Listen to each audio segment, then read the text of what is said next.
So cool to see. Let's see which team is able to do so as we head into game number 1. The draft is starting, and it is going to be, I can't remember which team is on which side. I'm pretty sure that's Hot's Lady. Yes, Hot's Lady are going to be on the left. And they have the first ban. They ban Ori. By the way, Kid, what a bro.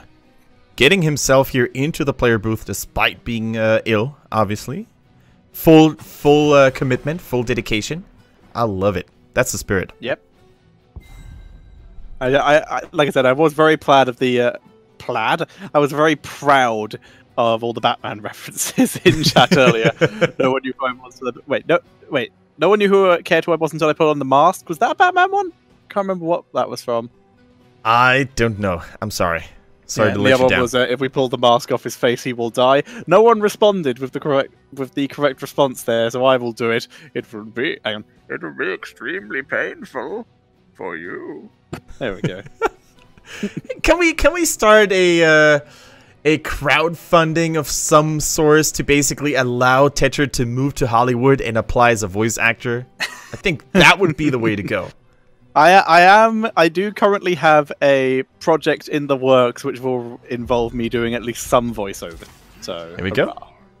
So there we go. Nothing new here. News on that as it progresses. Oh yeah, keep us up to date here on HGC channel for sure.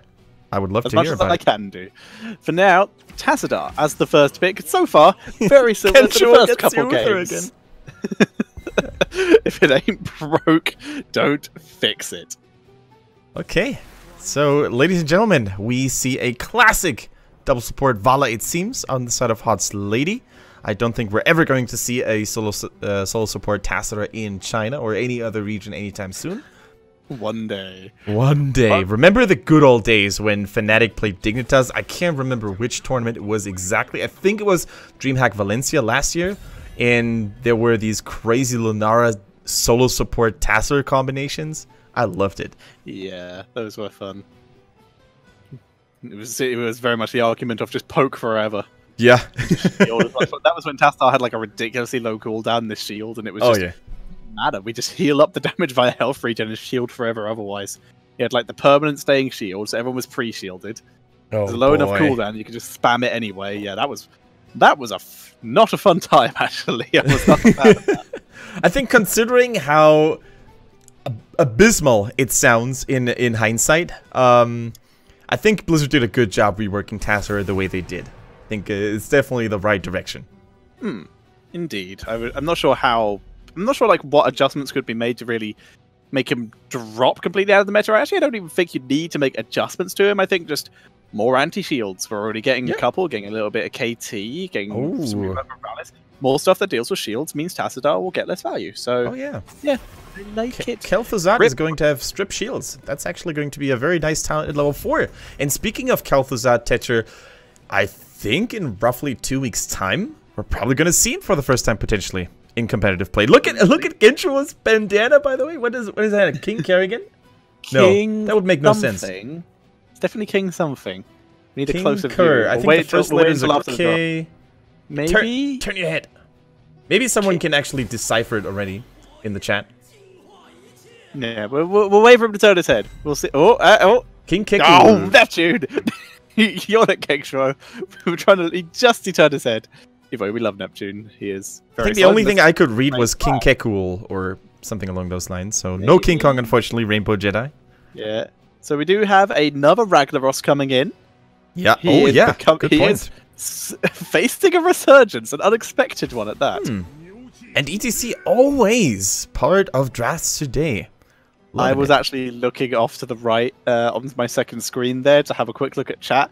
Saw that picked. I saw like only the bare right hand side, and I was like, "Oh, someone picked right." Oh, never mind. Got completely baited. And there is Sonya as the final pick. So tank, bruiser, double support, Valor. It's pretty standard.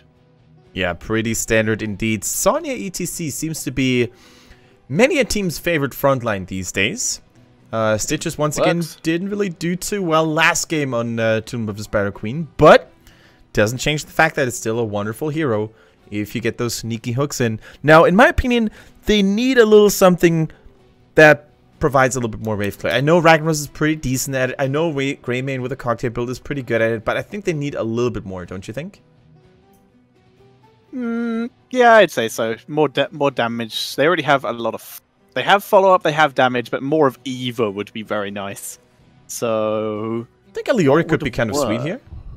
Leoric could be... Yeah, you could get the drain onto Sonya, give you that laning potential. Dahaka has been left alone. He doesn't get as much value on this map, but he's still nice. Whoa. That's a great follow-up. That's CC, that's burst, that's literally everything we were asking for. I mean, if there was one team to go for the KT, it better be KT. So... yeah, we are one step closer to the KT. There we go. Many KTs there, but and who cares? Drive people mental. Just wait 2 more weeks, guys, and we might see it happen live in action. However, I do want to say, though, the KT Stitches combo is a deadly one. It can be absolutely devastating if they chain their crowd control abilities together. And I think with the Uther, the KT, and the Stitches, they have a very, very scary pick comp. Hoss Lady is going to have to be on their tippy toes.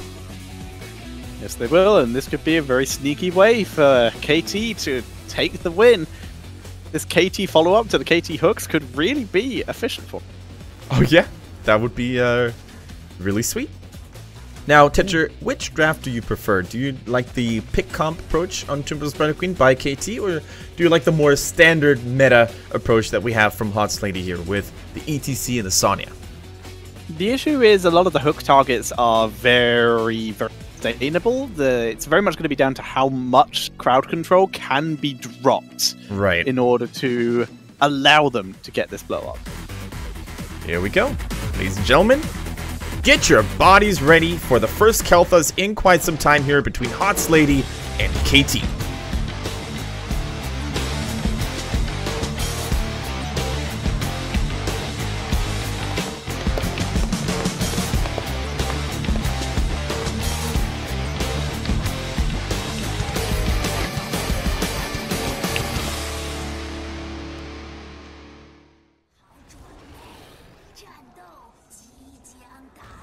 Go for it. I know I was refreshing because I was lagged out. Spawning on the left-hand side is Hoss Lady, who's with 365 on Tassadar. Again on Rhaegar, Lias on Sonya, Kid on Valor, god damn it, Karla on ETC. And on the right-hand side, in the reds, we have KT with T-Die on the Greymane, Neptune on the Ragnaros, Genju on the Uther, Seeing on Kel'Thuz, and Butcher is being played by Stitches, the other way round. Yeah, I just got a quick starter, so I was refreshing, and then you like Tetcher go just as it came back on screen. There we go. Right. You did really well. You did really well. Perfect timing.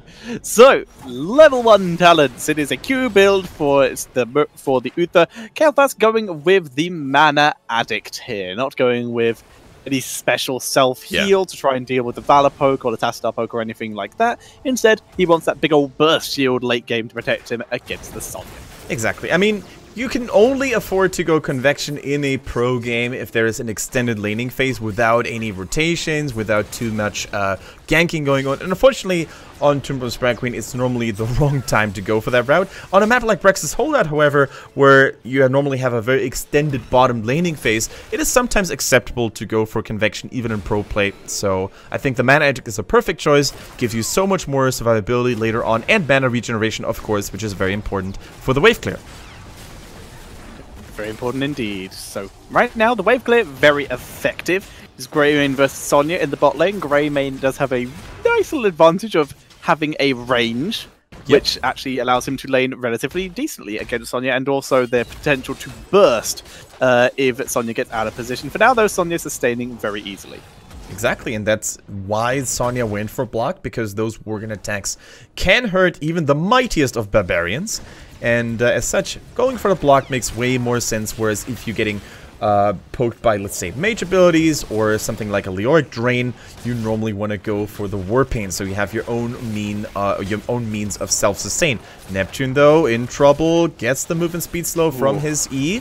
And beautiful nice. hook. Wow. Beautifully executed. I accidentally forgot a syllable there and had to add it on awkwardly at the end. Beautifully executed hook there by Stitches. Rag very nearly did the classic Rag move of staying a bit too far out in lane while desperately trying to stack up that Q early. Just be patient with your Ragnaros level 1 talent. It's gonna be stacked. It's not hard to stack. So just be very patient with it and just get it as it comes. There's no need to overextend for a talent that will gain value at some point or another anyway. Especially when there are no allies nearby that can pick up your lost gems if you were to die. So oftentimes that's very important. Losing gems is definitely worse than not having your quest talent up at, let's say, level 5 or 6. Even if you only get it at level 7 or 8, it's totally fine. Looks like they're adjusting to this by actually bringing Rag to the rotation for a little bit. They actually rotated him down to mid. Now they're going to try and make a gank bot, so Rag wants to get heads up to solo top lane and get the XP from there. So here they come. Looks like they're going to try and raid this camp. Sonya, it's seen coming by Tassadar, which gives Sonya the chance to escape. Easy shield, and it's not leashed yet completely, so they do have an advantage to finish taking this camp. But here comes the raid. Uther with a stun, trying to zone it out. ETC. Ooh. And it is, in the end, taken by Hot's Lady. Yeah, the sheer... Butcher is just getting all the ingredients here on his Stitches. Chefskin collecting all them heroes, all them Valas, I should say, because Vala so far has been the only hero to fall victim. But beautifully done, beautifully done. I mean, they did lose the mercenary camp, but what good is a mercenary camp if you can't utilize it, if it can't push because you just lost a team member?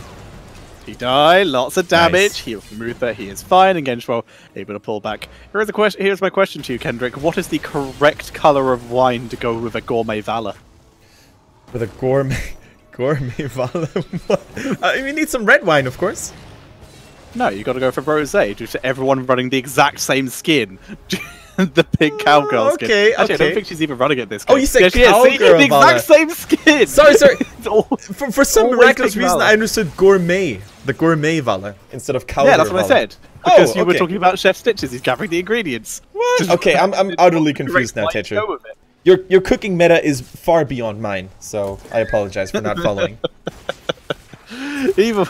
Either way, moving on from that horribly flat joke, we see KT looking for another kill. Carlo's hovering around the area. Okay. And Carlo's hooked. Follow-up stun, but he's ETC. He's a bit more tanky than Valor. Can you imagine that a combo that would annihilate a Valor only did like 30% health of damage to Stitches? They were missing part of their combo, That's I true. would argue. Like the previous time they had Rag or Greymane with them. This time they only had the 3 of them. Right. Okay, so Haas Lady have been doing a pretty good job though, stabilizing a little bit after losing Vala twice, and more importantly, they did a fairly good job at turning in those gems, 35 to 20.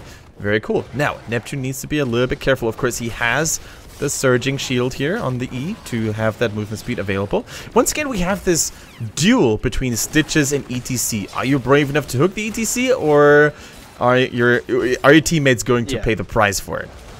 There is no marsh yet, though, so this is actually a very reasonable time to actually be hooking ETC, and it did deny the turn-in for quite a while.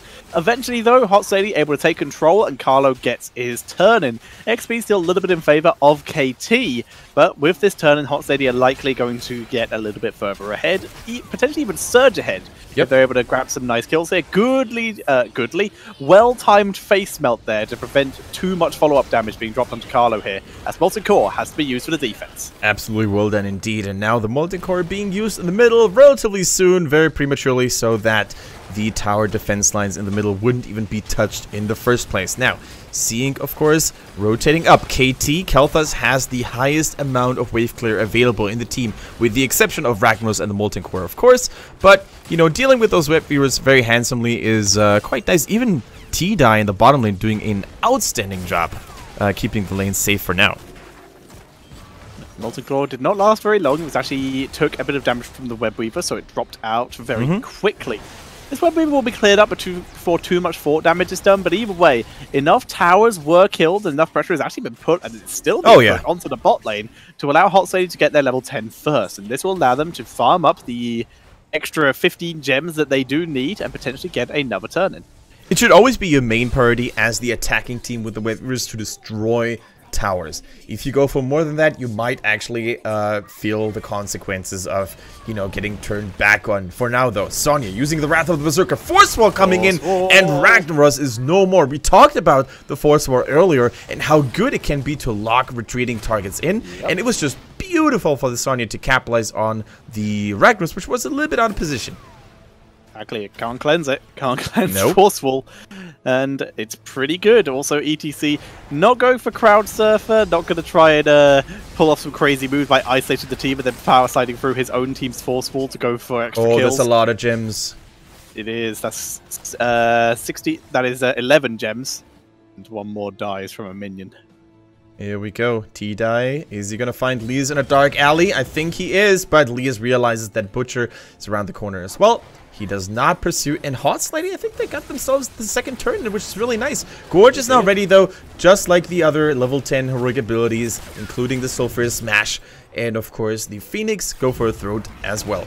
Well, oh, so Furious gets whiffed, but it's still enough to blow it up. But that's still a little bit of anti-synergy. They could have killed them a little bit quicker there. Getting TAS as well, though, is enough to basically completely shut down this push out of Hot's Lady.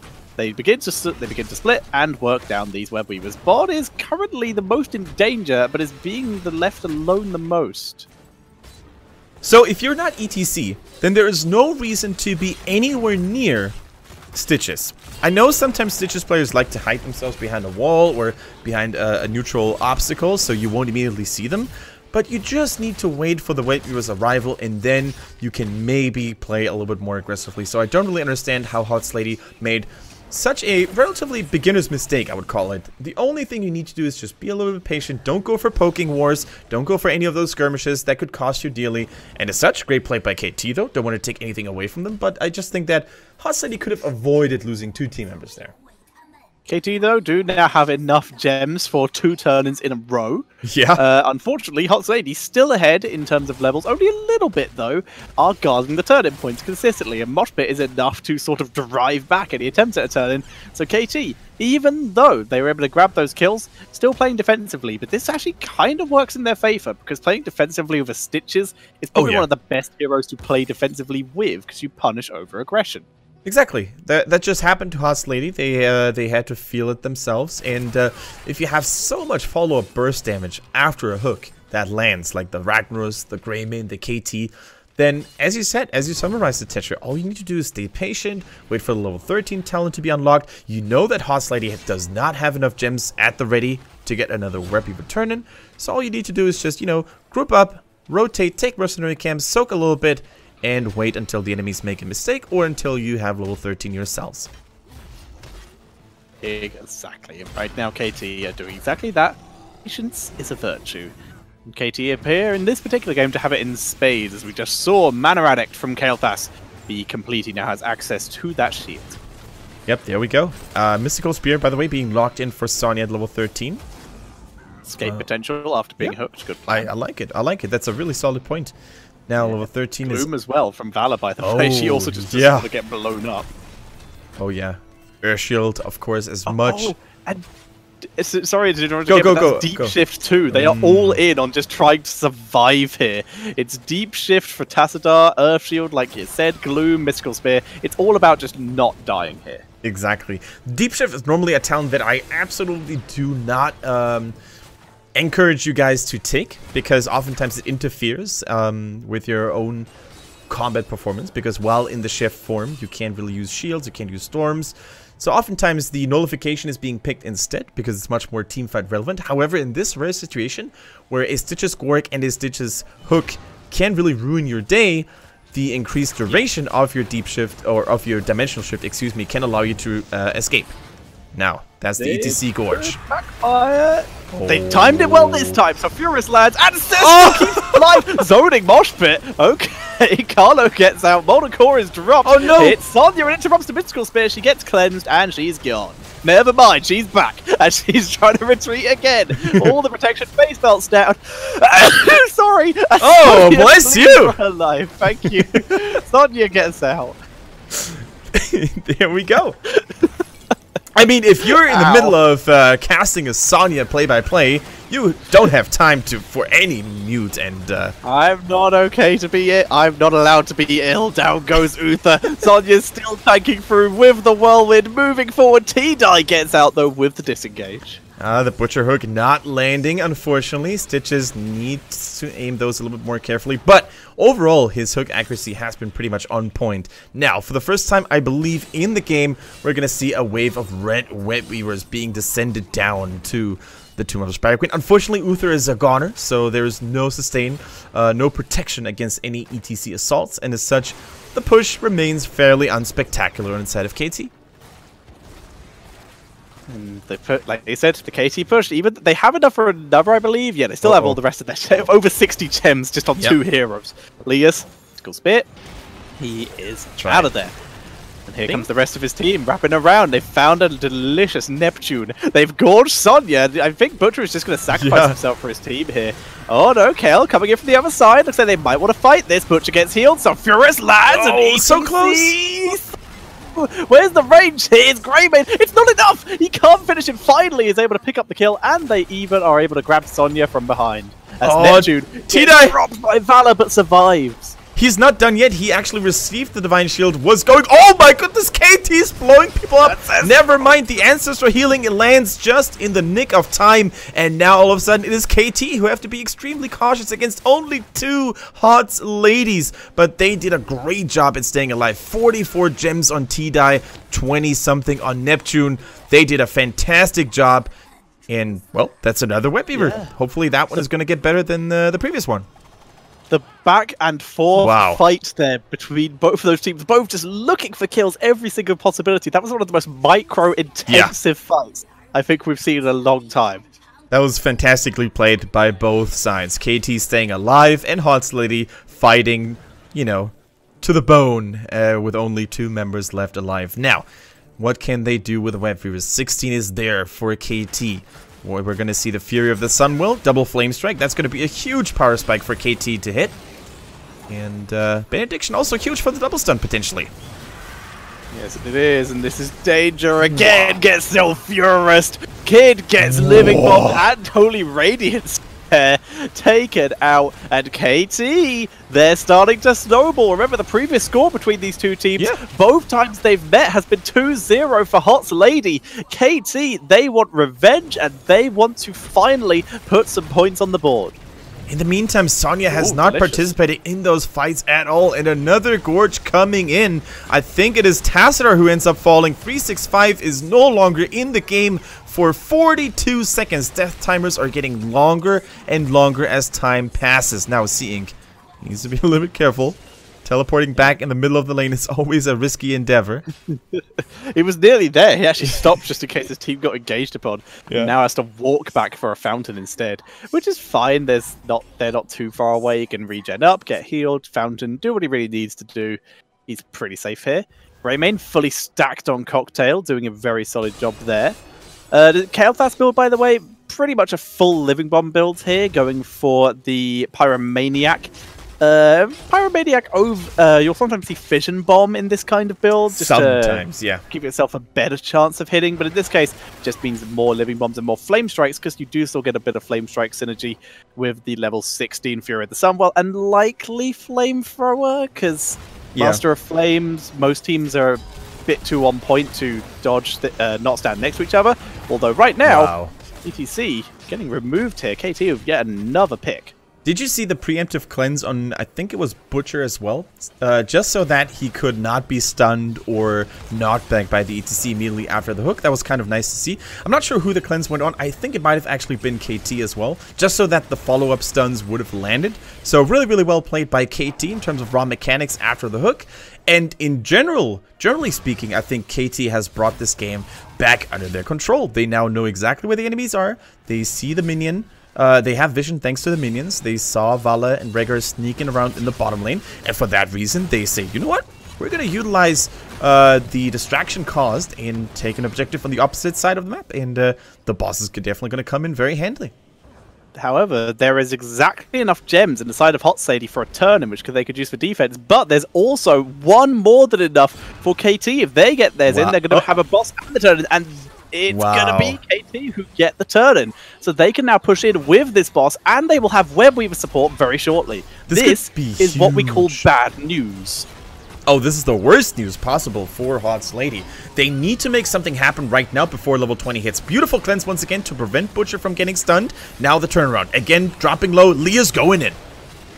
Leas is looking for the opportunity to try and blow up someone here. Neptune turns around, nice hammer. Butcher survives. Webweavers have just gone straight past HOTS Lady, so now they're not really in the best position here. They're trapped between KT and their own base, and in between them and their own base is Webweavers and a boss. As we see KT moving in, the choke point's there. Mosh pit on Stitches, and it's gonna be interrupted. Divine Shield keeps Stitches alive. Sulfuris is dropping Kid. Ancestral keeps him alive though, as they keep moving forward. The Fury and Sunwell dropping a huge amount of damage onto the backline, as well as that damage from Ragnaros. The boss still taking through, as Rhaegar is the first to fall. 365 does not have dimensional shift, and he drops 2. T-Dye going for the double kill here, protected by his teammates and by the boss. There was so much zoning going on here from that gigantic AoE smash of the boss. 365 from the Tasser had nowhere left to run. He got caught, he got taken out. 1 keep down, 2 keeps down. KT in full momentum swing. They're trying to go for the core.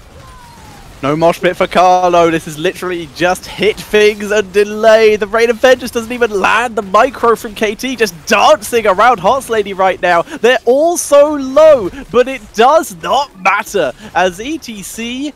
Where is ETC? Oh, he's in the gorge. Oh, he was gorge, yeah. I was like, where'd he go?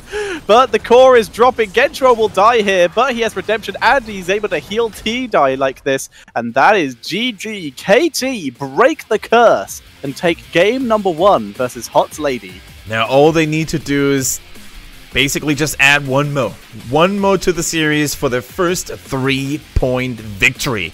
Unfortunately, it was not enough for the HOTS Ladies once again, despite having a good roster, a pretty good draft as well. KT just came out on top, and I gotta say, Tetcher, that Kel'Thuz's put in some work with the Ragnaros. It was a symphony of fire and flames.